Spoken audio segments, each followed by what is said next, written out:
Bueno, este es el bloque 2 del sistema de falencias en el sistema de atención de la República Argentina. El bloque 1 desarrollamos lo que es el sistema de salud de la República Argentina. Está fraccionado en lo que es la parte pública, el sector de las obras sociales y el sector privado, el sector de las prepagas. La que nos va a deleitar hoy con la clase de falencias es la doctora Spinelli, y antes me gustaría dar una breve introducción de comparar lo que es el sistema de salud en la República Argentina con otros países. Entonces a ver, Fernanda, si podemos ir al Power que yo te presenté para la audiencia, porque, a ver, el sistema de salud en la República Argentina, como dije, tenemos un sistema público, un sistema de las obras sociales y un sistema privado. Lo quiero comparar con los de Estados Unidos, España, Alemania y Suiza. Adelante, por favor. Siguiente. Esto es a modo significativo. No, el otro. Ahí vamos. Es este. Cuando yo puse 90-10 no es algo literal, sino que la mayoría en los Estados Unidos, el sistema de atención médica es privado, está solventado por lo que es el empleador y la empresa, ¿no? Y restaría un 10% que el Estado le da atención médica para lo que es el personal militar, para los veteranos discapacitados y para los que son presidiarios.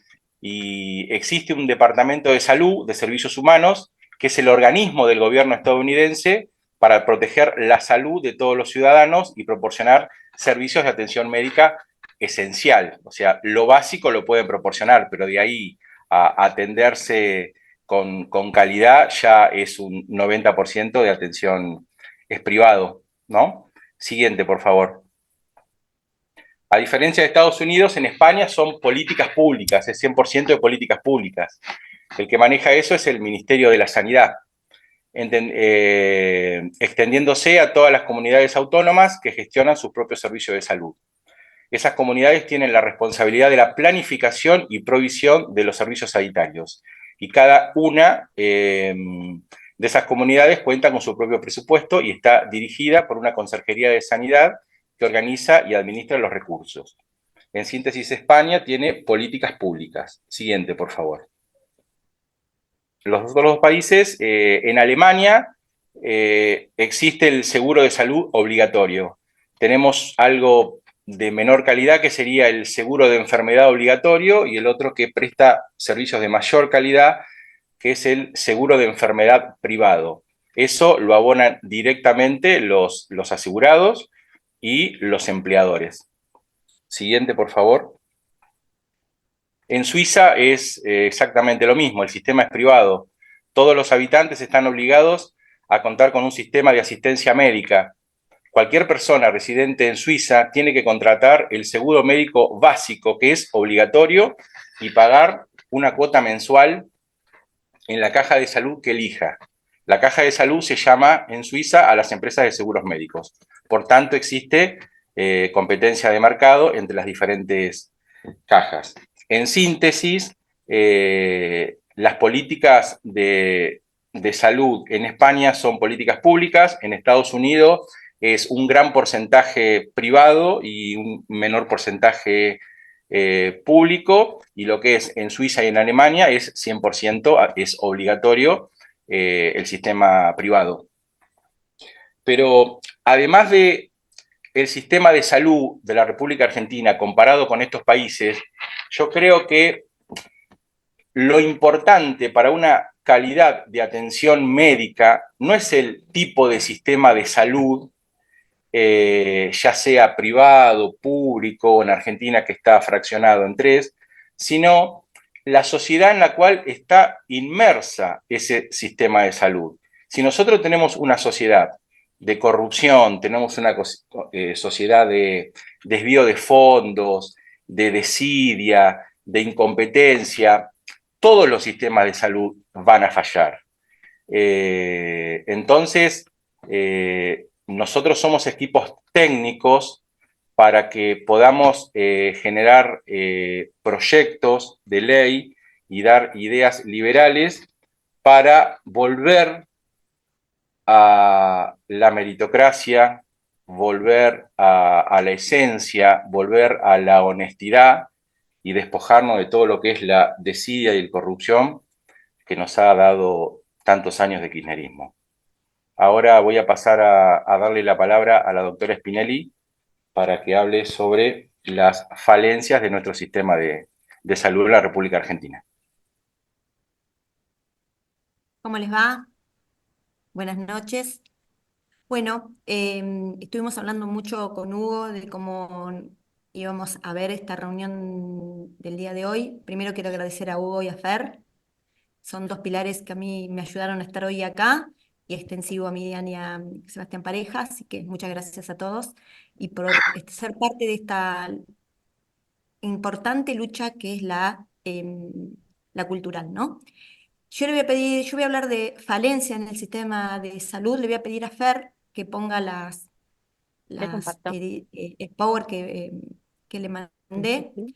Yo voy a tratar de ir lento porque es muy importante que lo vamos a hablar y a las conclusiones que pudimos llegar con Hugo con respecto a esto. Si empezás, Fer, Sí, arrancamos. dame un minutito. Ahí que mi curso Sí, no, no me, no hay no me está problema, haciendo no caso. hay apuro, no hay apuro. Sí, Bueno, ahí va. Ahí el, está. bien, seguimos una más, Fer, y ahí, acá arrancamos con la próxima. Bueno, el primer punto que lo van a ver que en la charla se va a ver varias veces, porque consideramos que uno de los grandes problemas que tenemos en Argentina es los magros ingresos médicos que implican. Primero, baja atención, calidad de atención. ¿Por qué? Porque yo necesito atender mucha cantidad de gente en poco tiempo para poder que esa atención sea redituable. Los médicos tenemos todos trabajo expandido. ¿Qué quiere decir esto? Que necesitamos tener mucho trabajo para que esa actividad se torne lucrativa. Y la segunda, sobreutilizamos recursos de salud. ¿Por qué? Porque como tenemos poco tiempo de atención, recurrimos a muchos sobre métodos de diagnóstico para poder llegar a lo que por ahí podríamos lograrlo con una consulta médica más extensiva. Todo es a consecuencia de tenemos magros ingresos médicos que ahora más adelante nos vamos a extender. La segunda cosa que tenemos en Argentina, que Hugo recién hizo una semi-introducción, que tiene que ver con lo que él habló de la corrupción, es tenemos una ineficiente cobertura de recursos de salud, ya sea a nivel público o privado, porque tenemos, como hablé recién, altos costos y la ineficiencia del manejo de lo mismo. ¿Qué quiere decir esto? Que en realidad lo que falla es una falta de gerencia. ¿Qué es falta de gerencia? ¿Qué es gerenciar recursos existentes en resultados? Es decir, esto es esencial. No es que nosotros estamos requiriendo tener mayor recursos, sino que con los recursos que disponemos tengamos resultados. Si no entramos en lo que dice Hugo, en necesitamos mayores recursos, ¿por qué necesitamos mayores recursos? Porque somos corruptos, porque desviamos fondos, porque no somos buenos diligenciando actividades. Entonces, lo que es importantísimo es que en la Argentina una de las cosas que más importa es que no tenemos gerencia, que a partir de este método o a partir de la libertad avanza, esto va a cambiar profundamente. Si pasamos, Fer, a la otra, ahí está. La tercer cosa, tercer punto que se habló también mucho en la clase anterior, es el problema que tenemos con la atención de extranjeros, ¿sí? Es decir, nadie duda que todos en la forma humanitaria coincidimos en que los extranjeros tienen que ser atendidos en situaciones de emergencia. El resto no puede ser eh, em, diligenciado a través de la salud pública con recursos de los argentinos. Esto es algo que hemos hablado y que sabemos que desde la Libertad Avanza o desde nuestro espacio tenemos que corregir. Pasamos a la otra.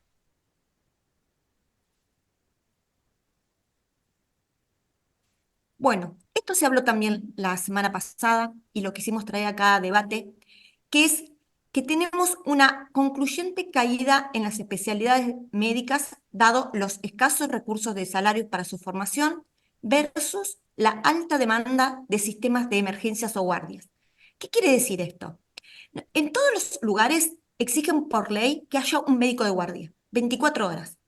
Por lo tanto, eso exige que los lugares demanden atención, es decir, que haya demanda de médicos sin ninguna especialización, solamente el haber sido recibidos, para poder cubrir esos puestos que por ley tienen que ser cubiertos en cualquier institución. Eso demanda, ahora lo vamos a ver más adelante, por qué pasa que cada vez haya menos especialidades médicas como recurso humano. Ahora después se los voy a explicar bien y lo van a poder entender con un gráfico. Seguimos, Fer. Inequidad al acceso a salud entre distintas poblaciones en base a su sistema de salud. ¿Qué quiere decir eso? Que no todos los estratos sociales, no toda la población tiene igual acceso a los sistemas de salud. Y esto ustedes me van a preguntar, ¿qué incidencia tiene en la salud? Muchísima. Porque si nosotros, y pasamos a la siguiente, y van a ver qué relación tiene la próxima con esta que estamos hablando, atendemos a los pacientes desde la enfermedad y no desde la prevención, porque las personas no tuvieron acceso a un centro de salud, el costo de salud es muchísimo más caro. Ejemplo, claro, ¿no? Si una mujer no tiene acceso a hacerse un papá Nicolau, posiblemente esa mujer pueda tener un cáncer de útero que nos va a salir 5, 6, 7 o 10 o 100 veces más caro si esa mujer hubiera tenido acceso a un sistema de salud con prevención con un Papá Nicolau. Bueno, como eso podemos a todas las enfermedades llevarla que la enfermedad es muchísimo más cara que la prevención en cualquier enfermedad. Por lo tanto, si las personas no tienen disponibilidad de llegar en igualdad de condiciones a un centro de salud, este sistema va a llevar a un colapso. Y una más, esto es esencial. Hugo lo debe vivir y todos los que son médicos que están en el grupo en este momento, tenemos lo que se llama medicina defensiva. ¿Qué se llama esto de medicina defensiva? Que el médico pide estudios a raíz de que el paciente se los exige. Es decir, no desde la indicación médica, no desde lo que nosotros consideramos, sino que tenemos tanto de temor a que se presente una demanda jurídica que muchas veces, no siempre, ¿no? Muchas veces nosotros generamos estudios y costos en salud simplemente para tratar de cubrirnos legalmente de algo que sabemos que no está bien indicado, pero legalmente necesitamos esa cobertura o ese estudio para poder defendernos legalmente de algo que potencialmente puede pasar. Eso se llama medicina defensiva. ¿Sí seguimos, Hugo, hasta ahí? ¿Venimos Sí, sí, bien? perfecto. Venís bárbaro, muy bien. Bien. ¿Se va entendiendo?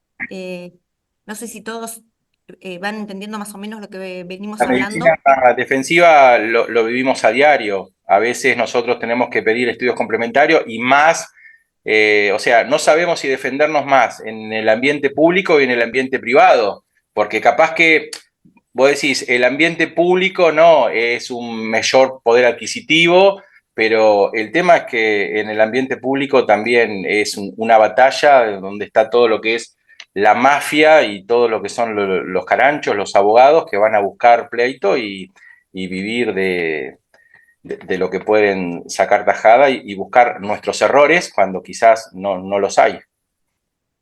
Bien.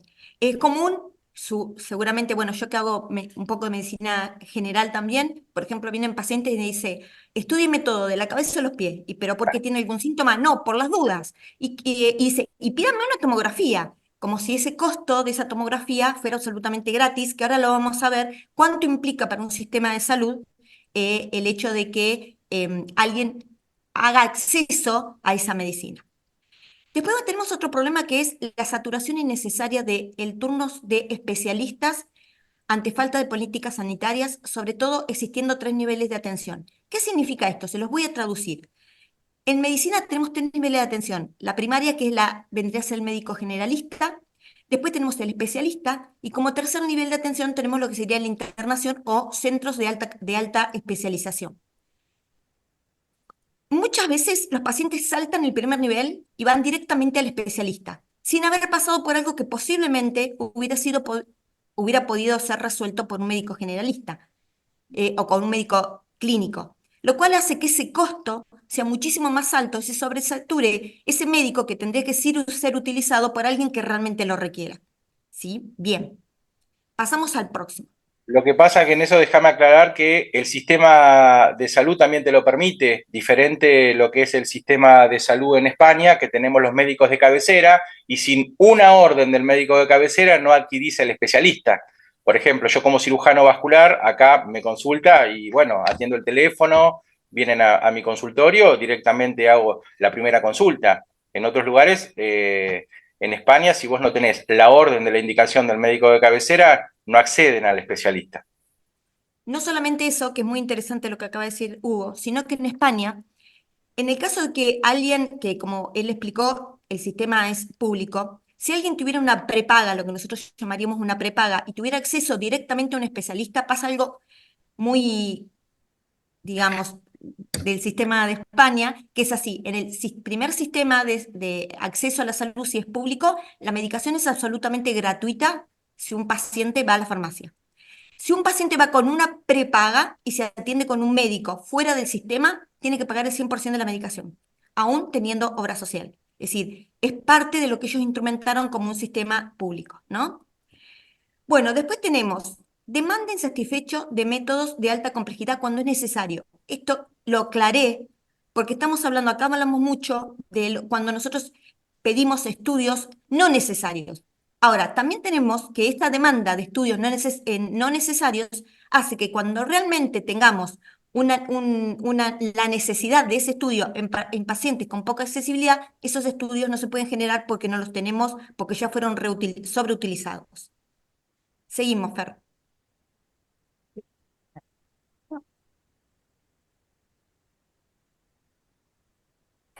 Bueno, esto es otro gran problema que tenemos, es que la medicina avanza no a pasos agigantados, a pasos universales. Entonces tenemos muchísimos métodos de diagnóstico y de tratamiento nuevos que implican un altísimo costo de salud. Ejemplo, habrán escuchado hablar de los medicamentos biológicos. Los biológicos estamos hablando en ciertas enfermedades como por ejemplo el cáncer, y un tratamiento puede costar aproximadamente entre 20 a 30 a 40 millones de pesos por mes con los nuevos tratamientos biológicos. Eso hace que cualquier sistema colapse y los pacientes tienen conocimiento de esto y nosotros muchas veces se nos hace necesario que tengamos políticas de salud que seamos coherentes en esta demanda. Adelante, Fer. Esto es lo que hablaba recién, que el mercado es generador de alta demanda, lo que hablaba recién Hugo y lo que hablaba yo recién, que los pacientes demandan tratamiento, demandan diagnóstico. Ellos son los generadores y muchas veces nosotros, no, aunque sabemos que no es una práctica que deberíamos hacer, ante el temor de una demanda jurídica, muchas veces accedemos. Adelante. Muy bien. Esta es otra cosa que hablábamos. Lo que decíamos recién, cada vez se generan más métodos de diagnóstico y de tratamiento. El problema es que los ingresos en salud son los mismos. Es decir, ¿a qué me estoy refiriendo con esto? Es decir, normalmente los ingresos en salud es un porcentaje de nuestro sueldo. Eso no ha ido acorde con los aumentos en ningún lugar del mundo, ¿eh? En Estados Unidos también se está generando. Antes se consideraba $1.100 el gasto de un paciente en Estados Unidos, hoy son $10.000. Es decir, que esa alta demanda con la misma cantidad de ingresos se generó en todo el mundo, mucho más en países como nosotros, donde no estamos altamente desarrollados. Un Muy poquito más.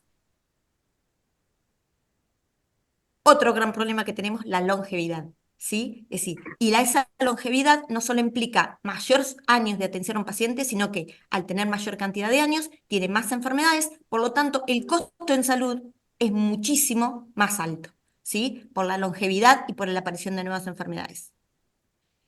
Falta de control en la utilización de estos recursos, es lo que hablamos de que el Estado muchas veces no tiene la capacidad de gerenciamiento para esta nueva, la misma cantidad de recursos para obtener los resultados.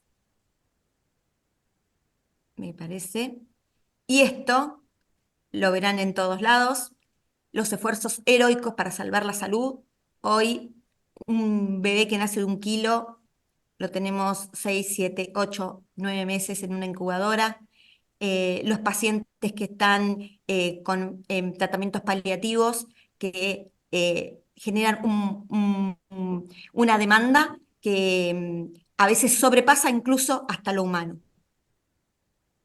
Y creo que con eso Muy bien, estaríamos las grandes falencias, ahí pararía, después, ahora, porque ahora iríamos a los gráficos. No sé si Hugo querés... ¿puedo hacer un paréntesis? Bueno, excelente tu exposición, Rosana. A mí lo que me gustaría aclarar, algo, vos, la exposición tuya fue excelente, pero yo iría más básico, algo llano, llano, que ya parece mentira que estemos yendo tan al subsuelo. Hablando de barreras de la accesibilidad a la atención médica. Una barrera puede decir la económica, es decir, vos no tenés un medio económico para tomarte un colectivo, para tomarte un remis o para acceder a una consulta de atención médica.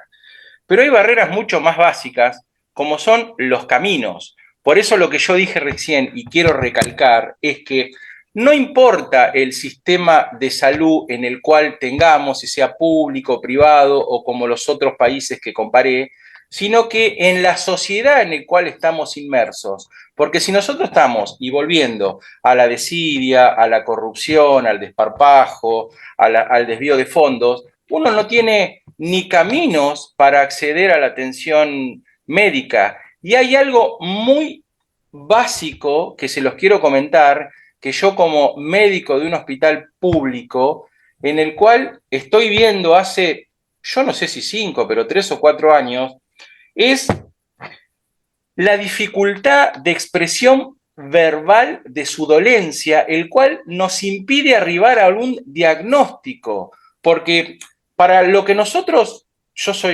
tengo 50 años, o sea, la educación primaria y secundaria era básica y elemental, y era algo tácito, algo que ya se sabía. Ahora me viene a la consulta un paciente de 22, 23 años, ni hablar de 18, y en el cual no encuentra una expresión verbal y no tiene una semántica para expresar su dolencia, y esa es una barrera de accesibilidad a la atención médica en el cual nosotros no podemos arribar a un diagnóstico porque no comprendemos sus signos, sus síntomas, no lo puede expresar, lo cual cuando yo estaba en la facultad que me recibí en el 2000, eso no estaba descrito en la bibliografía, y lo estamos viendo post-kirchnerismo. Eso es importante a resaltar, que lamentablemente los ciudadanos comunes no pueden expresar verbalmente la dolencia para nosotros interpretar el diagnóstico. Es así, tal cual. Y se ve todos los días aparte. Es decir, los que trabajamos, como dice Hugo, en muchos niveles, como en la atención primaria, se ve diariamente, diariamente.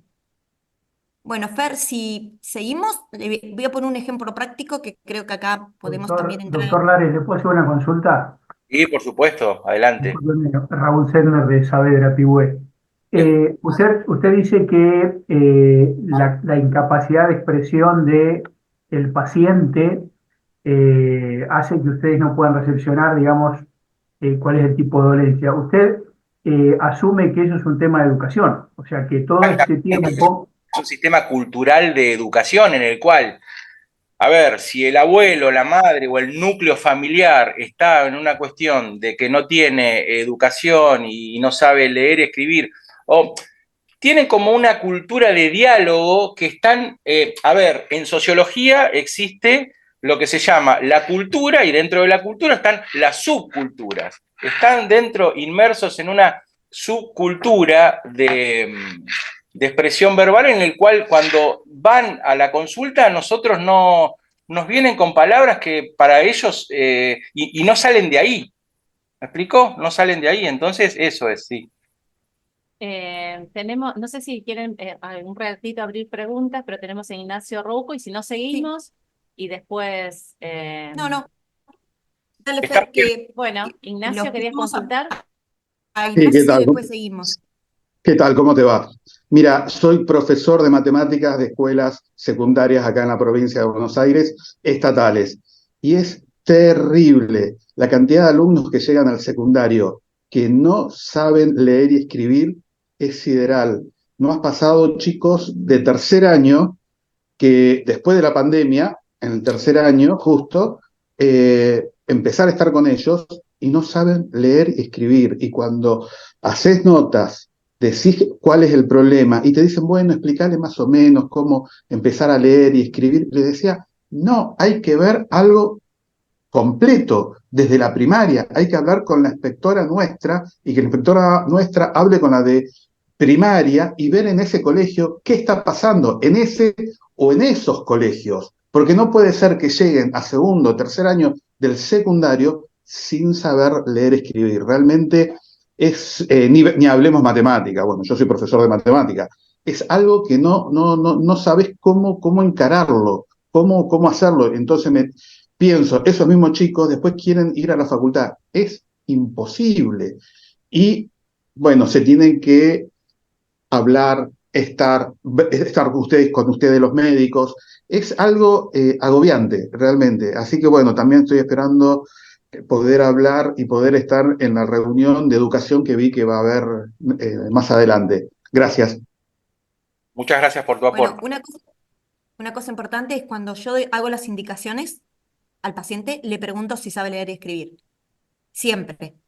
Em, si no sabe leer y escribir, utilizo bastante lo que sería la enfermera de la salita, digamos, para que sea un instrumento, para que le diga, bueno, igual le digo, mire, cuando se levanta, cuando a la tarde usted va a tomar mate y cuando a la noche se va a acostar, si lo necesito cada 8 horas. Esas indicaciones, aunque parezca que pertenece a otra era, es real lo que dice Hugo. Preguntamos, o diariamente preguntamos si el paciente sabe leer y escribir al hacer las indicaciones. Se ve todos los días. Tenemos otra pregunta de Pablo Rodríguez y de Elisa Laverne. Pablo, ¿querías preguntar? ¿Cómo les va? Un gusto, doctores. Bueno, más que pregunta era, más que nada, darle la razón al doctor con respecto a esto, lo de la educación, que tiene tanto que ver con el tema de salud también. Porque ¿quién no vio en un semáforo chiquitos que en vez de estar en la escuela, están pidiendo en un semáforo, limpiando vidrios, o un montón de cosas? Entonces, bueno, todo tiene que ver con todo.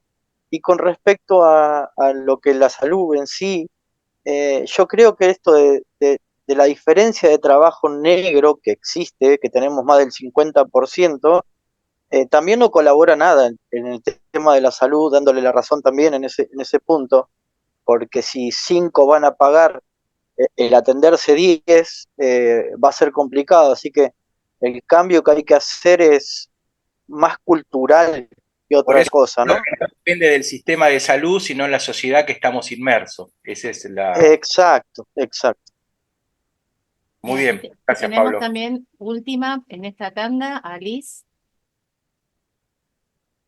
Hola, ¿cómo están? Buenas tardes. Liz.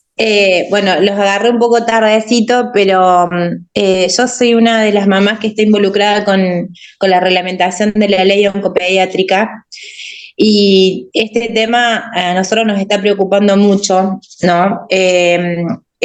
También nos pasa con las mamás, ¿no? Que hay síntomas que no lo saben explicar y entonces el diagnóstico termina siendo muy tardío. Así que es un tema de ir enseñando cómo comunicar, cómo expresarse, cómo contar, cómo relatar, digamos, los síntomas también.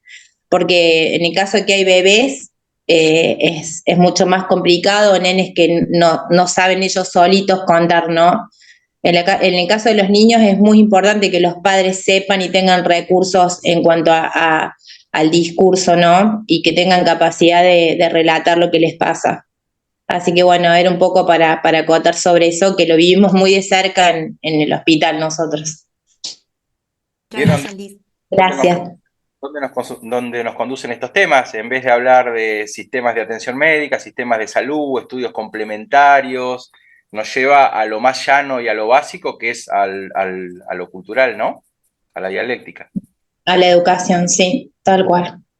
Y aparte cómo se mezcla, ¿no? Estamos hablando, fíjate, empezamos todos con el sistema de salud, terminamos Bien. hablando de educación, y en un momento leí acá a Romy que dijo la alimentación, y sí, cuánto tiene que ver la alimentación en parte de las tres cosas que estamos hablando, ¿no? No sé si ustedes conocen que en la provincia de Buenos Aires hay un plan que se llama 1000 días, el Plan Mi Día, no sé si tuvieran conocimiento, es un programa de prevención que consiste desde el momento en que se detecta una mujer embarazada y lo que se hace es el seguimiento durante todo el embarazo y los primeros 2 años de un niño. ¿Por qué es esto? Lo que se busca es que ese niño no esté desnutrido y esa mamá no esté desnutrida, porque eso implicaría trastornos de salud y mentales por el resto de esa persona, de los años de esa persona. Por lo tanto, fíjense cómo, hablando de simplemente salud, se abrió un abanico que tiene que ver todo con la salud, si lo educamos y cómo llegamos a través de la salud a la educación y cómo de la salud a la alimentación. Es decir, creo que son temas absolutamente relacionados. Por eso la importancia de la escuela, que tiene diferentes comisiones, no solo tiene la comisión de salud, sino tiene la comisión de seguridad, tiene la comisión de economía y la comisión de educación. Y todo eso confluye a que con las ideas de liberales tenemos que ganar esta batalla cultural, ¿no? Totalmente. Yo les cuento para que ustedes vayan administrando. Tenemos 4 personas más que quieren preguntar. ¿Podemos seguir y dejamos las preguntas para después o Sí, vamos con las preguntas? yo No sé preferiría terminar y Ahí vamos a las está. preguntas, si quieren. Perfecto. No sé si necesitan que comparta Seguir. pantalla. Sí, de donde la última que hicimos, porque lo que Vale. creo son quedan 3 diapos que creo que van a ser muy interesantes para todos y para el debate. A ver si... Y va a permitir, ahí está. ¿Por qué hay caída en las especialidades médicas y formativas? Y esto va a ser como un shock de realidad para todos o para los que no son médicos por ahí. Pasamos, Fer. Les voy a decir una cosa. Un sueldo de un residente de segundo año con 70 horas semanales aproximadamente. ¿Qué quiere decir esto? Un residente trabaja desde las 8 de la mañana a las 5 de la tarde, todos los días, y tiene por semana 2 guardias de 24 horas. Es decir, hace una total de 70 horas semanales. Un residente de segundo año con 70 horas semanales gana, pasamos una Fer, 600.000 pesos. ¿Sí? ¿Cuál es el valor de una guardia de un médico sin especialización de 24 horas? Es decir, yo me solicito un médico de guardia o un médico de ambulancia, que es lo que hablamos hoy, que lo exigen en todas las instituciones, y le digo a un médico, yo necesito que me vengas a hacer una guardia de 24 horas. Sin ningún tipo de especialización, pasamos, Fer, son 150.000 pesos, ¿no? Más o menos, depende de la localidad, depende de la ciudad, depende si es en Cava, los precios son mayores, sin duda. En provincia, estos son valores de provincia, ¿sí? Bien. Vos estás diciendo, Rosana, que por una guardia de 24 horas llegás al mismo poder adquisitivo de una persona que está de lunes a Ahí lunes, está. 17, con 2 horas guardia, con 2 guardias semanales. A eso iba. Es decir, Sí. ustedes fíjense que un médico sin Si me permiten especialización decir, que trabaja no una interrump- vez a la semana, gana lo mismo, ¿sí? Gana lo mismo que un médico que hace 70 horas semanales especializándose. 70 horas contra 24. Unos formándose y otros sin formarse. Esto da una gran explicación de por qué no hay especialistas y por qué los médicos, a pesar de que la otra vez se hablaba mucho de lo que era la profesión o las ganas o por Vocación. qué la economía... Ahí está, perdón, gracias, no me salía la palabra. Claro, ¿Por uno qué? tiene vocación, pero también tiene que vivir y también Exactamente. anhela cosas, ¿no? Bueno, ese es un shock de realidad. Eso quería ponerlo y me parecía re importante, por eso nos dedicamos con Hugo en esta semana a averiguar estos datos. Seguimos. Eh, Segundo dato. Bien, paramos ahí. Acá con Hugo nos diferenciábamos porque yo soy de provincia. Este es el valor del pago de idioma en provincia, FEMEVA, a los médicos de provincia, ¿sí? Ese precio que ustedes acaban de ver ahí, ese honorario que ustedes tienen de ahí, es en bruto. ¿Sí? ¿Está? Ustedes agarren un médico categoría B que tiene que tener más de 10 años. Categoría B es más de 10 años con un título de especialista, con residencia completa. Bien. Ese médico en bruto cobra 6.466 pesos. Es decir, que en bolsillo se lleva 4.000 pesos. Y Ese yo te es hago el una aclaración, pago. esos 4.000 pesos se los lleva a los 3 meses, no es que se los lleva en un Ah, momento. perdón, también, perdón, sí, buenísima aclaración, me lo había olvidado. Y en 3 meses.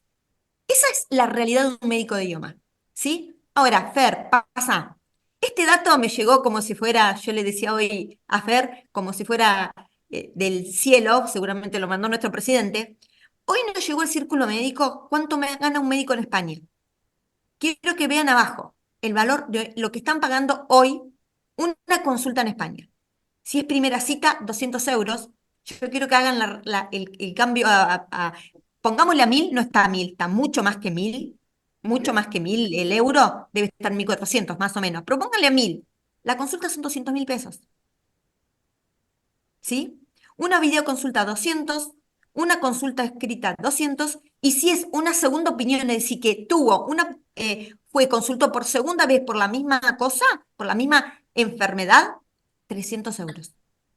Fíjense, claro, cuando nosotros comparamos estas dos cosas, entendemos lo que yo les hablaba, el primer punto cuando empecé a hablar de falencias, de por qué el sistema lleva a que si yo a un paciente le puedo disponer de 1 hora de una consulta, seguramente por ahí cuando pida los análisis voy a pedir mucho menos. ¿Por qué? Porque en el medio hubo educación, charla, consensuamos con el paciente, tuvimos empatía, Si me permitís, pudimos Rosa, entender. Sí, sumarte algo a lo que vos estás diciendo, discúlpame que te interrumpa, es que no es el honorario en sí, sino si nosotros podemos proyectar a y eso voy. levantar la mirada, es ese tipo de remuneración te aísla con el mundo. Es decir, que si nosotros tenemos, más allá que uno puede decir, no, pero en España, cómo están los costos, los alquileres o la comida, lo que sea, esa remuneración en España le permite conectarse con el mundo. Nosotros acá en Argentina, con un sueldo, si lo llevamos a euro, a esos 6.466,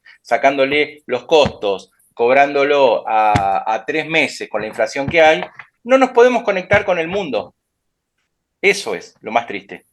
Exactamente, ni con el paciente, obviamente, también, por más que pongamos muchísima voluntad, pero es decir, esta realidad hay que cambiarla. Es decir, no es que nosotros no querramos hacer medicina, que no nos guste hacer la buena medicina, es que estamos imposibilitados de hacerla, porque hay un sistema corrupto que no nos permite llegar a la gente. Ese sistema hay que cambiarlo. Es decir, este sistema tiene que ser bien gerenciado para que esto nos pase a todos, para que un paciente tenga derecho a una buena consulta y un médico tenga derecho a hacer también una buena consulta. ¿Sí? Que no es Bien, cambiar el sistema de salud, sino la sociedad en la cual está inmerso el mismo, ¿no? totalmente. Y la Bien, gerenciación. perfecto, clarísimo. Una más, Ver. Bueno, y esto también quise hacerlo, ¿sí? Recién hablamos y alguien hizo una muy buena apreciación de que el 50% de las personas estamos en blanco, quiere decir que el 50% de las personas estamos aportando para un sistema de salud. Yo tomé cuál es el sueldo promedio en la Argentina. De las personas que están en blanco, obviamente, no, eso está de más decirlo, ¿no? Si un sueldo promedio, no hablemos de un jubilado, ¿no? Promedio, son 700.000 pesos, por ley, pasamos, Fer, por ley debe descontarse un paciente a una persona 12,5%. Es decir, que esa persona va a aportar por mes con 700.000 pesos, digamos que no es un sueldo común, pero digamos que tomé el promedio de lo que salía en Argentina, 87.000 pesos. Y ustedes van a decir, 87.000 pesos por una obra social es un montón de plata. Bien, ¿qué hice yo? Lo que tomamos con Hugo fue Claro, costos en salud, bien. ¿sí? Costos en salud. Es decir, esos 87.000 pesos, ¿en qué se volcaban? Ustedes fíjense una cosa, práctica recontra re común. Una tomografía simple, sin Práctica muy contraste, frecuente y básica. práctica muy frecuente, vale 40.000 pesos. Quiere decir que si un paciente se hace 2 tomografías, ya pagó los 87.000 pesos que gastó en el mes. Si esa tomografía es con contraste, vale 120.000 pesos. Práctica también absolutamente común. Y normalmente, si hay alguna patología, no se pide una sola zona. Eso es cuando, ¿qué quiere decir una sola zona? Cuando un paciente tiene una patología, por ahí le piden de cerebro y de tórax. Son 2 zonas, ahí vale 240.000 pesos. Si le piden más, cada zona es 120.000 pesos más. PET. Los que no saben, un PET es un estudio muy parecido a una tomografía que se pide hoy bastante rutinario en pacientes donde se tiene cáncer o sospecha de cáncer y vale 480.000 pesos. Bien, digamos que ahí estaríamos en estudio. Ahora, fíjense lo que yo les puse abajo. Dos cosas absolutamente comunes. Un aerosol para un asmático, un aerosol para un EPOC, vale 80.000 pesos. ¿Sí? Quiere decir que si una paciente comprara un aerosol, ya gastó lo que teóricamente supone que es un gran costo de salud, que es mucha plata, 87.000, no estoy diciendo que no, pero digo, los costos en salud son tan altos que esa plata que nosotros pensamos que invertimos un montón en salud, cuando lo llevamos a números, no es tan grande. Y estamos hablando de medicina ambulatoria. Si nosotros hablamos de medicina, Totalmente. un politraumatizado, además de lo que te cuesta el traslado, que le tenés que hacer una tomografía de cuerpo total, en el cual influye todo, más ecografía, más infusión de líquidos, todo es mucho gasto, ¿sí? Y una insulina de un paciente diabético son 200.000 pesos mensuales. Es decir, yo quise llevarlo porque es una charla en mi consultorio bastante común, que los pacientes me digan, uy, doc, con lo que yo pago de obra social. Y normalmente, cuando los pacientes me dicen eso, yo los llevo a esta realidad. Digo, yo sé que usted está pagando un montón y que para usted es un gran esfuerzo. Ahora, para lo que significa la salud, ese costo es nada, porque la salud hoy es absolutamente cara, ¿sí?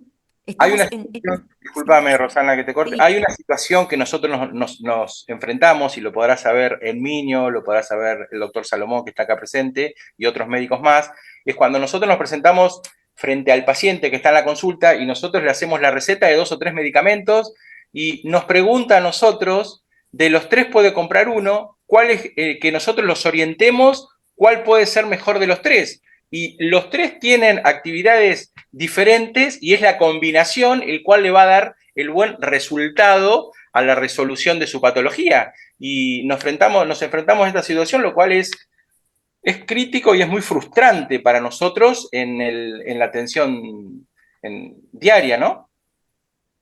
Tal cual. Bueno, creo que, no sé, a ver, Fer, me parece que, no sé si queda alguna más. Bueno, yo llegué a esta conclusión que estuvimos hablando bastante también con Hugo, que es, bueno, parte de esto.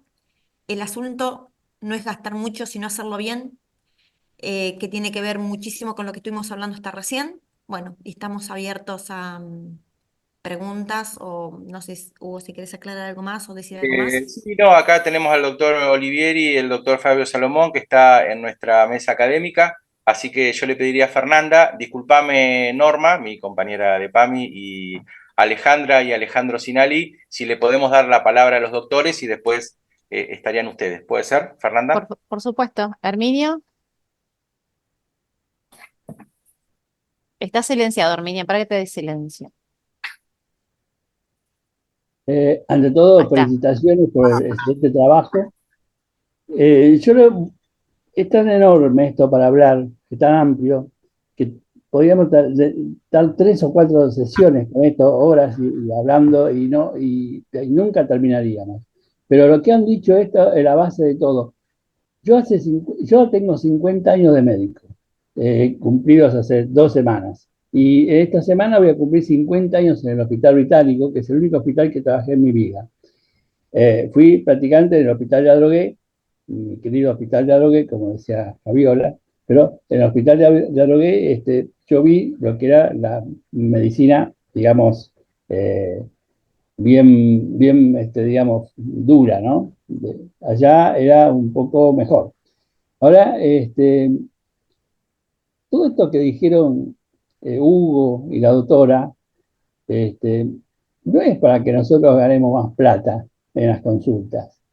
Nosotros tenemos que vivir y también instruirnos, porque la instrucción médica es fundamental para ustedes mismos, para los pacientes, y para nosotros también, pero para los pacientes más. O sea, nosotros tenemos que estar, al jurar, tener la vocación médica y ser médicos, tenemos la obligación de ser cada vez más cultos en nuestra quehacer, en nuestro trabajo, querer más a nuestro trabajo, y educarnos, porque no es que nos recibimos y nunca más agarramos un libro.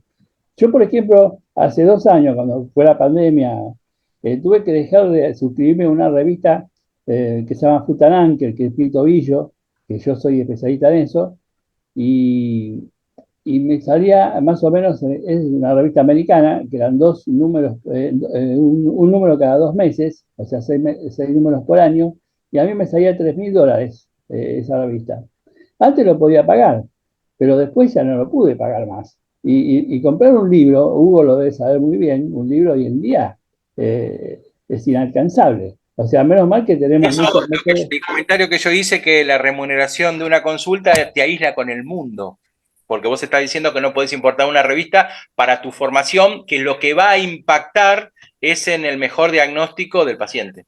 Exactamente. Es decir, te aísla del mundo, estás cometiendo en el fondo, como si fuera un delito, porque vos no le podés, sos médico y no podés actuar como corresponde, porque no tenés los conocimientos. El médico actúa por los conocimientos, o sea, por la experiencia, ¿no es cierto? Entonces, ahí estás liquidado.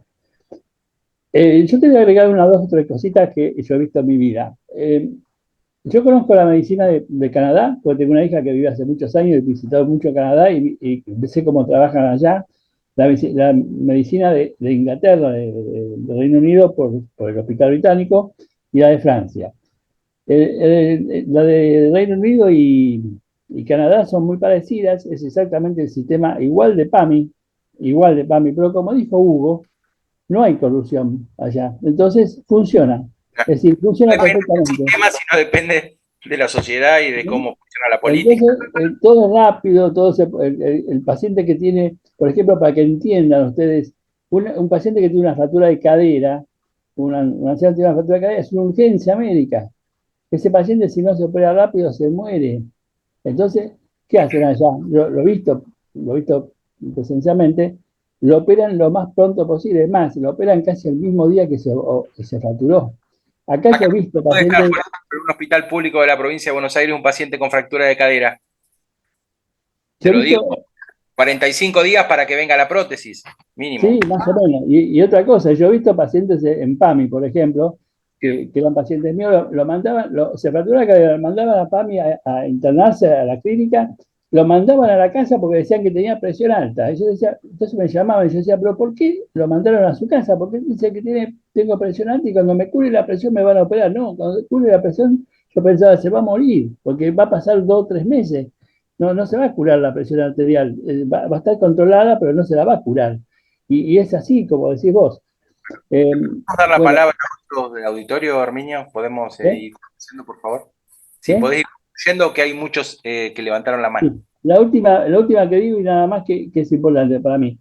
En Francia, los médicos no ganan por ver pacientes. Nosotros trabajamos mucho y ganamos mucho dentro de lo que hablamos, porque vemos, en vez de ver 20 pacientes, tenemos que ver 40, 50 pacientes por día, ¿no es cierto? Para poder tener un horario aceptable, un buen vivir, vamos a decir así, ¿no es cierto? Pero ¿qué pasa? En Francia, por ejemplo, los médicos le dan cierta cantidad de pacientes y según lo que responden, para hacerlo más fácil, un cardiólogo tiene 10 pacientes para ver. Si esos 10 pacientes, por ejemplo, a ninguno se le hizo un bypass, a ninguno se le hizo una cirugía cardíaca, le aumentan el sueldo. ¿Por qué? Porque ese médico atendió bien a sus pacientes, le dio la medicina necesaria, el tratamiento adecuado, y evitó operaciones que son mucho más caras que al Estado le costaba más, porque la medicina en Francia es del Estado. La prevención tiene más rédito que el tratamiento en sí. Bárbaro. Muchas gracias, Herminio. No, por favor, gracias a vos. Fabio. Vamos con Fabio. Dame, Fernanda. Hola, Sí. ¿qué tal? Bueno, no sé si se escucha ahí, Fernanda. Perfecto. ¿Se escucha? Muy bien. Bueno, Rosana, excelente la presentación, Hugo, la organización excelente. Yo solamente quiero agregar 3 cosas. Una cosa, hacer énfasis en lo que dijo Rosana, que sí, claramente el sistema muchas veces está puesto en lo que es la enfermedad y no en la prevención, y una cosa práctica en eso es la coparticipación que reciben los municipios de provincia por atenciones en las salitas o por las internaciones, lo que se llama mucha gente internada en pocas semanas. Eso implica que mayor sea la coparticipación, y mucha gente atendida en una salita significa también. Entonces, ahí se dibujan los números y lo que puede llegar a ser digamos, el presupuesto anual de cada municipio está súper inflado eso. ¿Pero por qué? Porque se centra en la enfermedad. Qué bueno sería eventualmente estudiar un sistema que premie, digamos, los que tienen menores internaciones y más hacen énfasis en lo preventivo, ¿no es cierto? Eso creo que quería agregar eso, que eso estaría bueno que por ahí en cada distrito vean ese tema y se estudie. La otra cosa es que realmente se ha logrado ante todo este tiempo en donde hay una medicina carísima y en donde lo que puede facturar el médico es nada, como ahí mostraba bien Rosana los números, que realmente han logrado el objetivo de proletarizar al trabajo, el trabajo médico, digamos, nos han igualado para abajo de manera enorme, y es lo que ha pasado con el PAMI en su momento, y lo que está pasando. Si hay una agenda que tiene que haber hoy en día en la provincia de Buenos Aires, el gobernador Kicillof, es lo de IOMA. Es tremendo lo que estamos pasando con IOMA, con cuestiones, medicamentos que no se cubren, pero bueno, eso creo que ha sido, digamos, el trabajo que han hecho de proletarizar el trabajo médico, ¿no es cierto? Y por último, agregaría una cosita más, que haciendo una autocrítica, el médico es difícil, somos difíciles, somos muy individualistas también, y con esto de estar 24/7 con un laburo, con esto del multiempleo para tener un nivel de vida un poco más superior, por ahí nos olvidamos de estar codo a codo con otros médicos trabajando en pos o a nivel gremial y demás. A veces las agremiaciones, y lo digo, yo soy presidente del Círculo Médico Local, y hay a veces que las agremiaciones no nos sentimos identificados por la lucha que por ahí puede llegar a haber. Entonces, por ahí hay una autocrítica de los propios médicos, que por ahí no estamos codo a codo trabajando en pos de, cosa que por ahí con otras profesiones u otras trabajos sí sucede. Pero esas tres cositas solamente quería agregar a lo de Rosana, que estuvo excelente. Muchas gracias, Fabio. Seguimos con Norma, que fue una de las que teníamos primera en fila. Bueno, muchas gracias. Bueno, primero, excelente la exposición de ambos. Mi comentario era sobre la primera parte. Estoy de acuerdo con el doctor Lares con respecto a lo que es la educación. Yo tengo 40 años de hospital público también, y hay gente que no sabe leer y escribir hoy en día, y creo que ha sido un plan sistemático y siniestro del kirchnerismo, porque cuanto más incultos son, más los van a votar. Punto 1. Punto 2, quería hacer un comentario sobre la atención a los extranjeros. Yo hace un tiempo quise hacer un proyecto sobre este tema, pero en la Constitución hay unas palabritas que dice todo aquel que quiera habitar el suelo argentino, y por eso, digamos, no lo puedo llevar a cabo, sino que tal vez lo que tendríamos que pensar es un convenio entre países. O sea, yo atiendo a una persona de Bolivia y el país de Bolivia nos tiene que pagar, me parece, porque, digamos, frente a la investigación que yo hice con este tema, por esas palabras que figuran en la Constitución, no se le puede cobrar a la persona. Entonces, digamos, podríamos armar un proyecto que sea un convenio entre países. Sí, lo que decía la licenciada Orozco la otra vez es que además hay que corregir la ley de extranjería, porque si no, con la ley de extranjería que tenemos, por más que quisiésemos poner un arancel para los extranjeros, es muy fácil resolverlo. Entonces, si no se resuelve la ley de extranjería, tampoco serviría mucho reglar en ese sentido. Excelente aporte, Norma. Estás invitada a nuestra comisión cuando vos lo dispongas. Gracias. Tenemos a Analía Reino. Hola, ¿cómo están? Bueno, creo que ahí estoy, ahí me veo. Bueno, tenía algunas cosas, ahora con lo que dijo Norma voy a empezar al revés.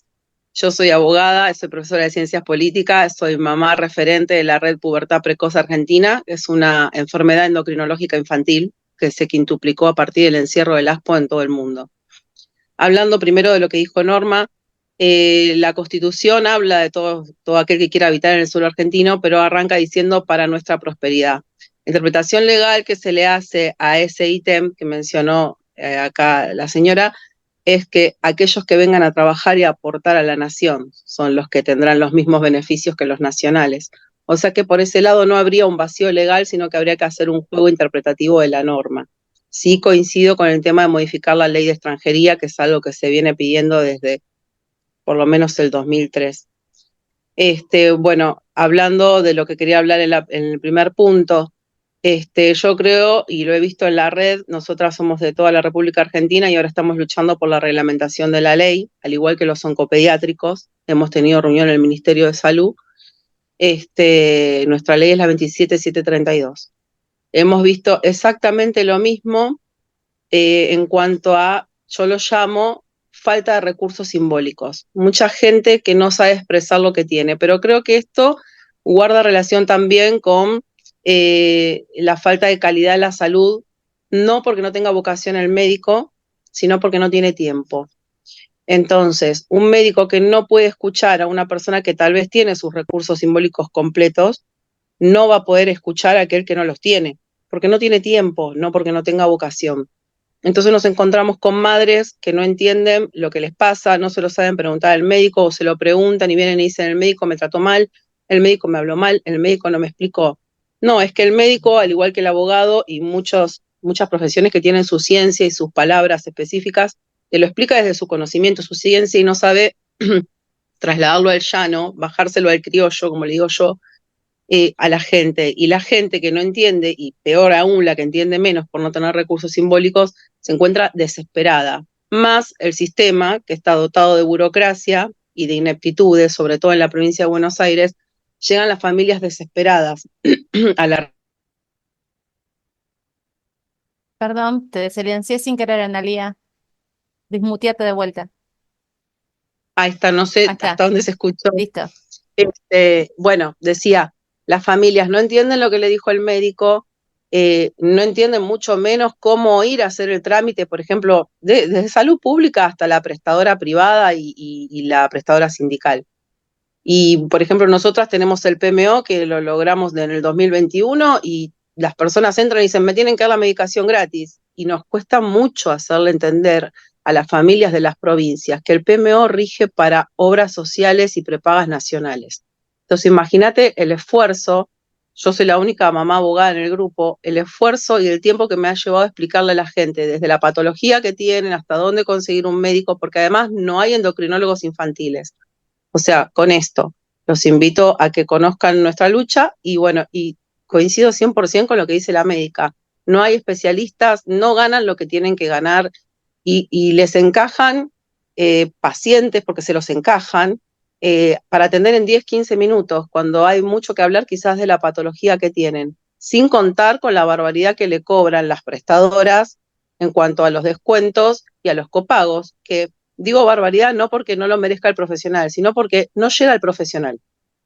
Yo pago un copago de 4.000 pesos un especialista y al profesional le pagan 2,50. Y esto me lo han dicho las endocrinólogas. Y se fueron de la obra social.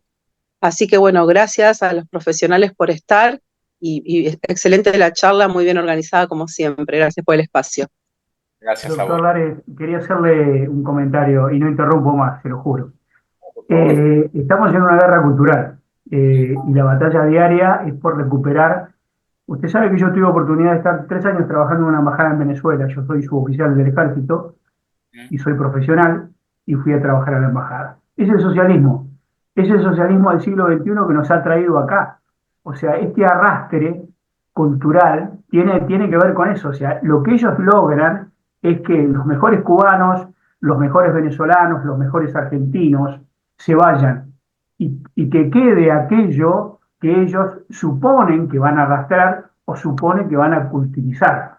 Y me parece que lo que hay que cambiar es ese paradigma. O sea, esto que estamos haciendo hoy acá sentados, escuchándolos a ustedes con un excelentísimo nivel académico, porque eso hay que ponerlo de manifiesto, es el socialismo. Nos han llevado a un sitio del cual si no reaccionamos, digo, porque la educación, a ver, Yo me fui de mi pueblo con piojos al ejército, tenía piojos.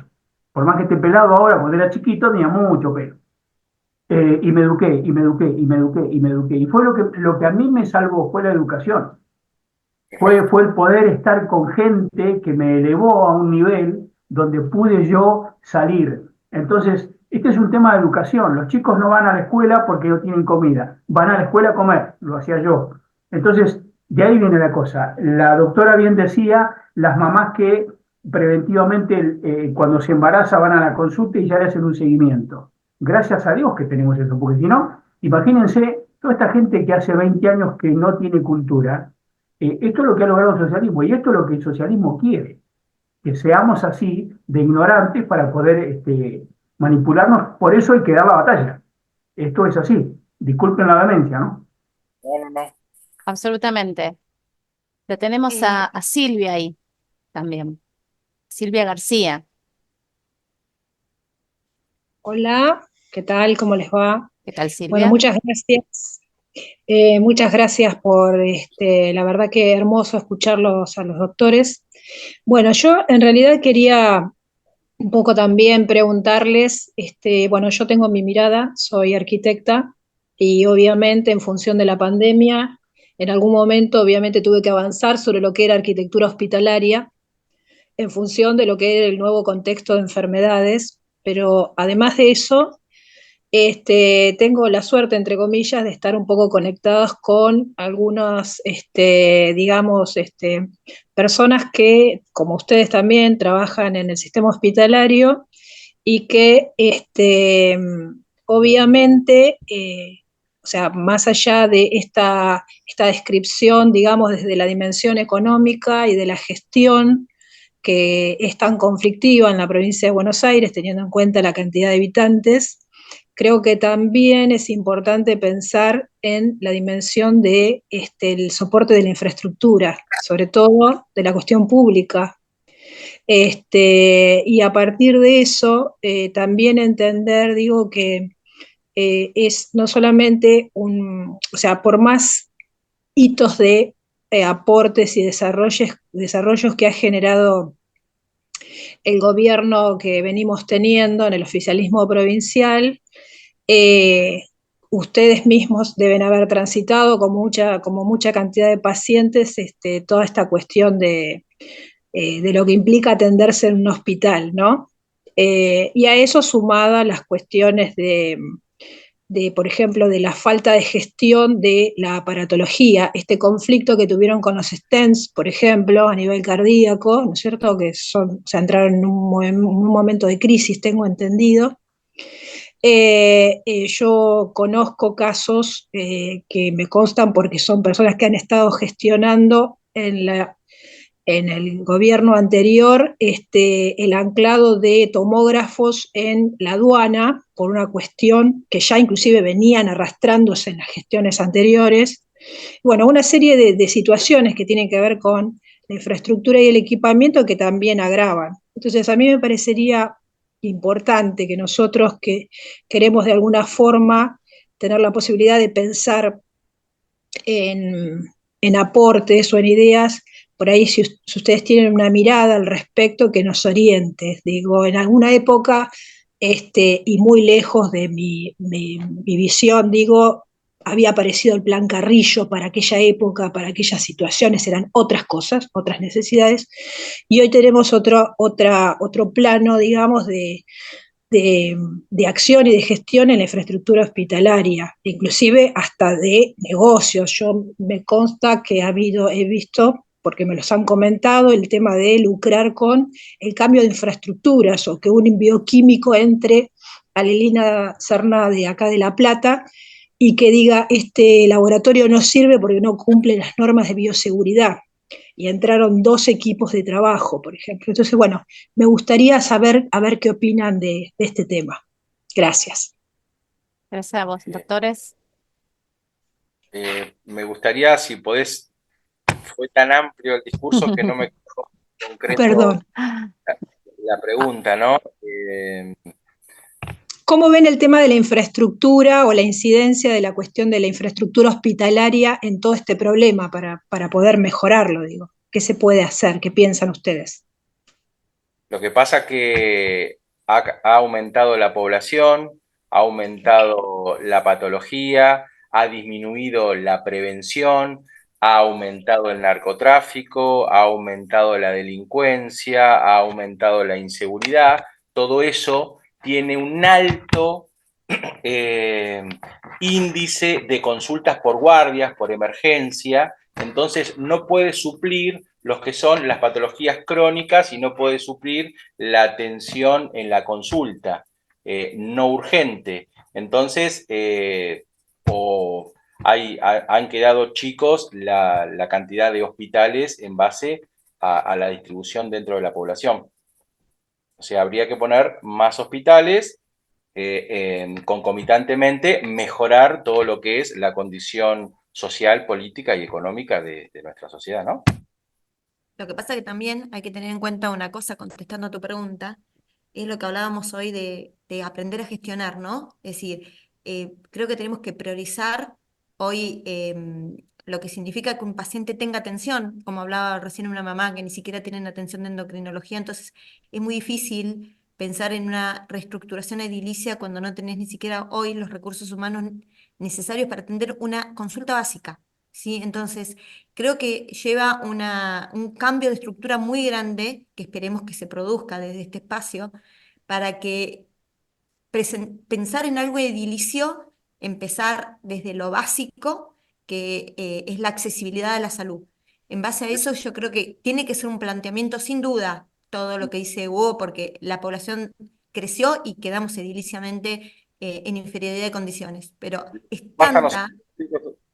Discúlpame, lo que nos pasa a nosotros muy frecuente, los médicos de hospitales, es que nos estamos peleando por el consultorio, porque no podemos atender, porque no hay consultorio, se quedó. Entonces, imagínate que ediliciamente quedó todo muy, muy chiquito. Lo que pasó en las guardias, por ejemplo, en una guardia, ¿qué está pasando? Se saturan las camas, empezás a poner una camilla en un consultorio, empezás a poner la camilla en otro consultorio. En el shock room donde hay una camilla ponés 4. Vos tenías un shock room para un paciente emergente de emergencia y tenés 4 consultorios para atender guardia y te queda un consultorio que por favor no te lo ocupen porque los otros 3 están con 2 camillas internando pacientes, el shock room con 5 pacientes y vos te estás peleando yo como cirujano con el clínico porque el clínico tiene una dificultad respiratoria y yo tengo un herido de arma de fuego que digo, no, me toca a mí, ¿dónde lo atiendo? Lo terminamos atendiendo en el pasillo. Terrible lo que pasa. Esa es la realidad actual de la provincia de Buenos Aires. Si los doctores me permiten, le puedo dar un tip a Silvia también, por experiencia, que si bien va a ser los excelentes planos de acuerdo a las normas hospitalarias, que le preguntes a la gente que va a usarlo, el hospital, porque muchas veces hay cosas muy paquetas y muy lindas que figuran en un plano y que después no son dinámicas, digamos, para el funcionamiento diario de las personas que lo van a usar, ese ambiente o ese lugar o el consultorio o lo que sea. Entonces estaría bueno consultar con la gente que lo va a usar según su experiencia, porque me pasó, por eso lo digo. Perfecto, Norma, clarísimo. Ignacio Rouco. ¿Qué tal? Por segunda vez. Voy a tratar de ser concreto y rápido. Yo soy de San Isidro. Acá es un partido rico, gracias a Dios. Y hicimos un estudio el año pasado. Por eso quiero hablar de la corrupción en la parte de salud. Acá en San Isidro, arriba del 80% tiene prepaga y tiene o son gente con relación de dependencia. Por lo tanto, tiene obra social también. Hicimos un estudio que el 25% del presupuesto, que es altísimo de San Isidro, se gasta en salud. Hablamos con la gente de OSDE, tenemos alrededor de 300.000 habitantes de San Isidro. Si el 83-84% de la gente tiene prepaga, nos queda un 16-17% que no tiene cobertura de salud. Nos dijeron que con esa plata podrían darle unos de 2.10 a la gente y hasta se podría alquilar justamente el edificio del hospital de acá de San Isidro. Por lo tanto, el dinero que está en San Isidro se le podría dar una mejor cobertura a toda la gente. Es algo sideral lo que se está gastando acá. No sé si pasa en otro partido. Nosotros hicimos el estudio y nos queríamos morir. Así que bueno, nada más. Gracias. Bueno, entonces en síntesis no es el sistema de salud lo que hace la atención médica, sino en la sociedad en la cual está inmerso. Sería eso. De vuelta. Así es. El sistema corrupto, porque está mal gerenciada, mal administrada la plata. Vos podés hacer una torta con crema divina preciosa y adentro está podrido. Y es lo que pasa cada vez que dicen que quieren hacer hospitales nuevos, hacer escuelas nuevas. Tienen que sostener y poner en condiciones los que están. Y eventualmente esos recursos darlos para lo que sea insumos o aumentarle el salario a los médicos. Porque no puede ser que siempre hacemos hospitales, hacemos escuelas. No, arreglar lo que está, que encima si es viejo va a tener una estructura encaballada quizás mejor que uno nuevo que está hecho con Durlock. Para mí es un tema de que se maneja mal la plata, se la roban. La mía y la tuya. Hace rato. Es lo que hablamos de gerenciamiento, ¿no? Es decir, conseguir con los recursos disponibles buenos resultados. Y para eso necesitamos que no haya corrupción. Y volvemos a lo mismo que dice Hugo, para eso necesitamos una sociedad honesta. Tenemos a Cecilia. Cecilia Cavalcanti.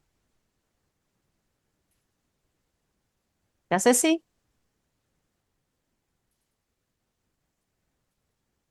Está ¿No? silenciada. ¿Estaba hablando, Ceci? Está hablando, pero está silenciada. Ah, Sí, la estoy.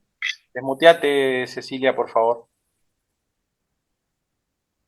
No se escucha. Tenés el micrófono cerrado. Sí, yo te lo estoy intentando reactivar de acá, pero no está pudiendo. Lo tiene que reactivar ella.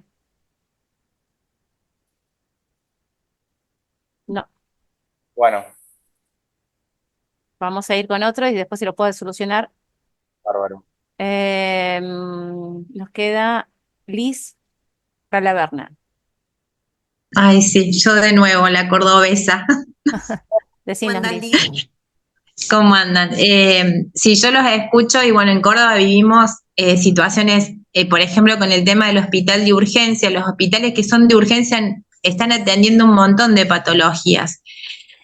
Y además han quedado obsoletos en el lugar, ¿no? Ediliciamente, hablando de esto de infraestructura, en lugares que no son de rápido acceso. Y es todo un tema, ¿no? Porque ya dejaron de ser útiles para lo que fueron creados. Y otra situación que yo también lo vengo planteando, yo estuve en reunión con el ministro de Nación de Salud, con todo el gabinete por lo de oncopediatría, pero también hay que plantearse de qué forma nos vamos a parar nosotros, los ciudadanos, con el tema de presupuestos destinados a salud, educación. Me parece que tenemos que involucrarnos mucho más de cerca, porque hay mucho presupuesto mal direccionado, muy mal direccionado. Entonces, me parece que en eso tenemos derecho todos como ciudadanos. Pasa con la ley de salud mental y todas las aplicaciones de la ley. Acá en Córdoba, por ejemplo, viene presupuesto y va todo a lo que es adicción y todas las otras patologías quedan en manos de nadie, porque no se las atiende y porque, bueno, funcionan también de una manera bastante particular, porque los fondos se direccionan a fundaciones o asociaciones civiles donde tampoco se controla en qué se las usa. Es otro tema en la salud y grande, esto de no seguir el camino del presupuesto. Me parece que hay que estar muy atentos a eso, porque la base termina siendo eso. A ver, si hay plata, ¿por qué no se la está usando como corresponde? Y después pasa otra cosa, que es el tema de ante cualquier situación que aparezca en un hospital, hablando de infraestructura y todo lo que involucra, aparecen empresas donde te recambian, que trabajan para el sistema, digamos, para el gobierno, ¿no? Porque eso me imagino que allá también debe pasar en Buenos Aires. Acá en Córdoba es como moneda corriente, digamos. y no sé, cada 2 semanas tenés una empresa distinta, por ejemplo, de limpieza, con purificadores de aire. Claro, por supuesto. Sí, Perfecto. sí, creo que eso es importante verlo. Gracias. Bien. Gracias a vos. La tenemos a Romina Guillem. No sé si lo dije bien, o William. Si lo pronuncié mal, te pido perdón, Romina. Sí, Fernanda, es Guillén. Guillem. Listo, Guillén, ¿viste? Yo le Guillén. quise poner estatus así, cambiarle así las letras y era fácil. Está bien, gracias. Bueno, gracias por el espacio. Varias cositas. Yo tengo familia como profesionales de salud, trabajando en hospitales públicos. Soy testigo de que lamentablemente todavía perteneciendo a provincia de Buenos Aires, todo el mal funcionamiento, los aprietes que tienen, un montón de cuestiones. Por ejemplo, no voy a mencionar para no personalizar nada, pero en uno de los hospitales se hizo un mural de 15 metros por lo menos, y no se compró una ambulancia, un mural de las mujeres libertarias y el feminismo. Eso por decir un ejemplo de todo lo que todavía está funcionando mal en los hospitales y que la gente quizás piensa que es de gestión nacional y sin embargo sigue siendo trinchera del kirchnerismo, los directivos. Mi hermana particularmente, como enfermera de terapia intensiva, está contratada y la apretan constantemente, que si pierden no renuevan, que si pierden, que si ganan, es todo un apriete. En otro hospital hay una agrupación de profesionales de médicos de la salud que los obligan a afiliarse, le descuentan a los médicos plata de su sueldo para estar afiliados a esa agremiación, en la cual es un curro más. Entonces, bueno, hago público esto de que todavía, por lo menos en provincia, como pasa en mi caso en educación y como pasa con ellos en salud, somos rehenes de un Estado provincial que hace que el sistema funcione mal a propósito. Nosotros no podemos hacer mucho más que desde nuestro lugar trabajar a corazón y seguir dando la batalla cultural día a día, pero lamentablemente somos testigos de un montón de cosas que están funcionando mal en salud y en educación porque están ahí. Muchas gracias. Eso De por hecho, un lado. ¿Cómo? no, que esto es un tema de, justo el bloque 2 es falencias en el sistema. Exacto, por eso justamente lo traigo hoy, y después con respecto a lo que escribí por ahí y que mencionaron sobre el retraso cognitivo que hay a nivel social. No tienen idea los nenes cómo entran a los 6 años a primer grado, no son los nenes que éramos nosotros, entran con un retraso cognitivo enorme, chicos que no pueden ni siquiera mover el cuerpo. Hay que dar una batalla grande ahí con la alimentación. Los jóvenes hoy en día están inmersos muchísimo en las drogas, muchísimos, y no hay campaña, no hay desde las escuelas, no hay nada. Hablo yo de provincia de Buenos Aires, hablo de escuelas públicas, y yo veo que hay una sociedad enferma. Entonces, tenemos que reconstruir todo el sistema de salud, sí, pero hay que entender que hay una sociedad enferma, desde los infantes hasta los adultos. Gracias, Romina, por tu aporte. No, por nada. Laura Comesaña. Hacemos un par más y vamos a hacer el cierre, porque yo sé que podríamos estar todo el día preguntando, pero ahora vamos a ir cerrando. Laura. Hola, hola, buenas noches. Bueno, un poco con lo que dijo la Silvana, la otra arquitecta, yo también soy arquitecta, y me gustaría saber la opinión de los doctores en cuanto a que ya hay una infraestructura armada que se ha venido haciendo por años en los barrios, de empezar a utilizar esa estructura para descongestionar un poco la atención de los hospitales. Llámense salitas de primeros auxilios, llámense los centros de atención primaria. Quizás eso ayudaría a que la gente pueda movilizarse, le quede mucho más cerca, apoyando un poco lo que dijo el doctor Lares. La gente que trabaja en ese lugar tiene el vocabulario mejor para explicarle a cada barrio y, bueno, eso ayudaría a descongestionar un poco todo lo que es la atención del hospital. Bueno, me gustaría saber la opinión de ellos en este sistema. No, pero eso está contemplado en los sistemas de salud. Hay sistemas de atención primaria que son las salas periféricas, eso está contemplado. Lo que pasa que que no tiene médico, no tiene enfermero, las consultas son de escasa calidad. Entonces, eso con respecto, ese tipo de sistema con respecto a la atención retrasa. ¿Por qué? Porque hace la primera consulta, no le resuelven nada, al otro día va, no le resuelven nada, cuando va al 9º día está igual y va peor al sistema hospitalario, en el cual retrasa, empeora, llega peor de salud y más gasto, porque no es efectivo. Por eso, pero habría que empezar a instalar por ahí como para absorber a esa gente y que no llegue al hospital, ya que cuando llegue al hospital llega con una derivación. El sistema está, es que funciona mal, hay que hacerlo funcionar bien. Claro, Eso sería. está la organización, pero lo que te pasa como en todos lados es que no tenés profesionales por todo lo que ya pusieron los médicos. Porque ¿quién va a ir por el dinero que les están pagando en esos lugares? En general no les conviene y un médico no, o sea, tiene que vivir además. Con el alto grado de agresividad que le tenés que sumar. Porque además, necesitamos trabajo y ¿sabés qué estamos contemplando? No solo la distancia y la remuneración, sino si es seguro o no esa guardia o esa salita. Pones el pellejo ahí. Gabriel, vino. Dale.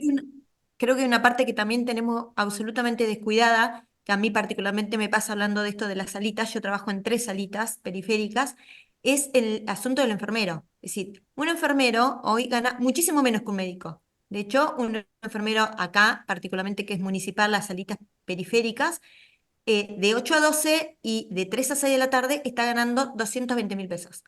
Es decir, no solo no le da la posibilidad de tener un doble empleo, lo que estábamos hoy hablando de que sí tiene las facilidades de ser un médico mal, pero tiene facilidad, sino que también entramos en una situación donde el enfermero está totalmente descuidado en este sistema. ¿Te puedo agregar algo? Adelante. ¿Fernanda? Un minuto. Dale, Emilia. Menos de un minuto. Menos, yo fui director por un tiempo largo de una sala de primeros auxilios, sociedad de fomento, como quiera llamarla. Es una pérdida de tiempo, porque nunca se tiene un plantel profesional acorde, no hay elementos para hacer, se hace perder tiempo, y en medicina perder tiempo muchas veces causa un diagnóstico equivocado y tenés que correr a un hospital, llevar a un hospital y terminar en un hospital o un sanatorio, la atención que se perdió el tiempo. Y aparte, no es cuestión de plata tampoco, sino es cuestión de cosas digamos, de tecnología. Es algo tecnológico. Muchas veces no tienen rayos, no tienen laboratorio. Yo creo que eso es un invento que hizo el kirchnerismo, esas UPAs famosas. Gabriel.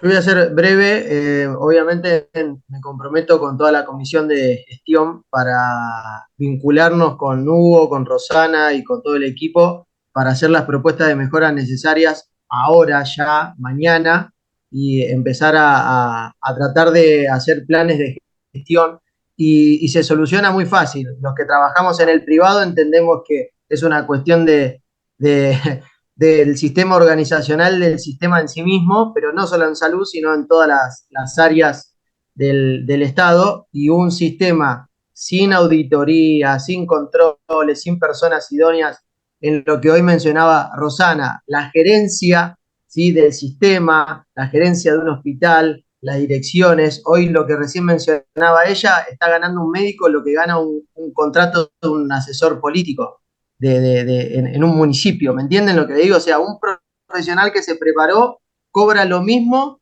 que un contratado político que vino de la militancia y que trabaja 6 horas en el municipio haciendo agua, muchas veces. Entonces, bueno, nada, que vamos a trabajar en conjunto con Hugo. Hugo, me comprometo, y con toda la gente, para empezar a planificar, y esto lo tenemos que hacer para mañana y empezar a hinchar a los diputados, hinchar a los senadores, empezar a hacer una gran reforma. Gracias. Aparte es expulsivo, claramente expulsivo, porque así se nos van los médicos, y es más que razonable. Última consulta, Luis Barato. El mismo. Sí, linkeado con lo que dijo Romina, yo sí, voy a hablar a nivel personal. Mi madre fue jefa de salud mental del Hospital de Pontevedra, partido de Merlo. Estuvo muchísimos años justamente en esa área por ser muy buena en su oficio. No lo digo porque sea mi mamá, ¿sí? De hecho, ella escribió un libro sobre el efecto de burnout que ganó un premio nacional, así que ya de chiquito yo sé lo que es que el personal de salud vive sin salud, justamente. O sea, el tipo que te va a salvar la vida tiene 48 horas de despierto, duerme como puede, come como puede, y de hecho es tristísimo eso. Entonces, mi madre está contenta porque le subió la jubilación. En el municipio de Merlo pasó a ganar 210.000 pesos. Repito, 30 años en el hospital de Pontevedra, jefa de salud mental, cobraba 170.000 pesos de jubilación. Ahora cobra 210.000. Entonces yo pregunto, ¿cómo pretendemos tener salud de calidad si los docentes, si los profesionales ganan tan poco? Entonces sería fundamental que vuelva el sistema a la usanza, la meritocracia, y que vayan teniendo categorías y que dejen de estar contratados con contratos de un año, que encima en la mayoría de municipios, la gente de provincia lo sabrá, te lo dan a firmar juntos con tu renuncia, ¿no? Obviamente, por si tenés algún problemita, ya tenés tu renuncia en blanco firmada. Entonces da bronca porque cada vez hay menos especialidades en Merlo. De hecho, si ustedes estuvieran en Merlo ahora, no tienen guardia odontológica, no tienen guardia pediátrica y no tienen guardia ginecológica. Se tienen que ir a Posadas o a Instituto el de Aedo. No tienen nada cercano. Entonces, ¿qué pasa? La mayoría de gente va para Capital. Entonces colapsamos Capital. Y después, ¿qué pasa? No tenés profesionales que se quieran quedar a trabajar acá. Yo acá puse, justamente, yo empecé a trabajar esta semana en la parte de planificación de una empresa de seguridad. Sueldo de administrativo, 790.000 pesos. Explíquenme cómo le decís al médico que estuvo 10 años, che, mirá, yo por prestar un poquito de atención, siendo bachiller en comunicación, gano más que vos. Me da vergüenza. Me da vergüenza. ¿Por qué? Porque ese médico se va a España y la levantan pala. ¿Y qué le voy a decir? ¿Que se quede a hacer patria? No, por favor. Pero esos nos están echando, porque vos te vas para mejorar económicamente, pero perdés lo tuyo, todo lo tuyo. Uno no se Por quiere ir. eso, ¿qué manera se puede hacer para que otra vez el personal profesional vuelva a ganar un sueldo digno? ¿Sí? Sin desmerecer a la gente que tenemos nada más que bachiller o demás. Pero vos no podés tener profesionales que cobren por debajo de la línea de pobreza. Por eso estamos acá, porque somos técnicos y estamos en una escuela liberal para que con las ideas liberales salgamos adelante en nuestro querido país. Gracias por no irse, porque la verdad se tendrían que ir todos a ganar 3.000 euros mínimo y vivirla bien. Bueno, sí, vos pensá en las consultas que pasó Rosana con 10 consultas de una segunda consulta, ya están ganando los 3.000 euros. O sea, atendiendo 10 pacientes al mes, tienen resuelto los 3.000 euros. Mirá, si no es tentador irse a vivir a España. Yo estaría sacando el pasaje, te digo. Sí, lo que pasa Bueno, es que el desarraigo no es fácil. no, por supuesto.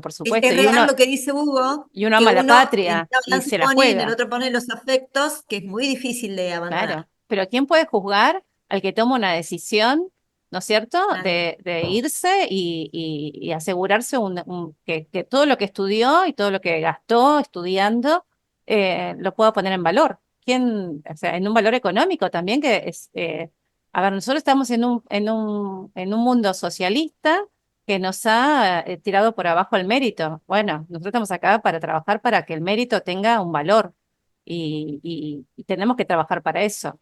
Yo creo que estamos en una de las peores provincias de la República Argentina, que es la provincia de Buenos Aires, que es trinchera de los kirchneristas, y hay que dar una batalla grande en ese sentido. ¿Qué pasa? Que la celeste y blanca tira mucho. Imagínate estar en un municipio como Merlo que te dicen Merlo te cuida. Y sabes que no tienen ni una bandita elástica ni una curita. Claro. Bueno, doctores, si quieren cerrar con algo antes de terminar, la verdad que excelentísimo como siempre. De mi parte, muchísimas gracias. He aprendido mucho de todos ustedes. Fernanda, te felicito. Gracias, Herminio, y gracias, Fabio. Y bueno, gracias, Rosana. Gracias a ustedes. Bueno, yo Rosana. también quiero agradecerles, fue súper útil esto para mí, la verdad estoy re feliz, sobre todo que me hayan permitido estar en este espacio y poner un poquitito de lo que soy para ayudar que esto cambie. Que lo Viva vamos a la hacer. libertad, carajo. Esa es la... Viva la libertad. Viva la Cuando libertad, hablemos, carajo. cuando hablemos de trabajo médico nos vamos a tirar de los pelos todos. Ya vamos a llegar. La verdad que medicina da un montón y les agradecemos muchísimo porque esto pone en valor todo lo que es la escuela. Ustedes la jerarquizan con su capacidad y su conocimiento. Así que les agradecemos todos muchísimo. Yo soy testigo de todo lo que han estado trabajando, lo que han hecho, las idas y vueltas, lo que me han mostrado. Así que tanto Hugo como Rosana, muchas gracias y gracias por el compromiso. Gracias a todos por estar hoy. Gracias, Gabriel, por estar acompañando. Hoy no nos acompañó Claudia del Valle porque estaba solucionando otros Un inconvenientes fuerte aplauso, también. prendamos los micrófonos y Sí, aplaudamos. un aplauso para todos.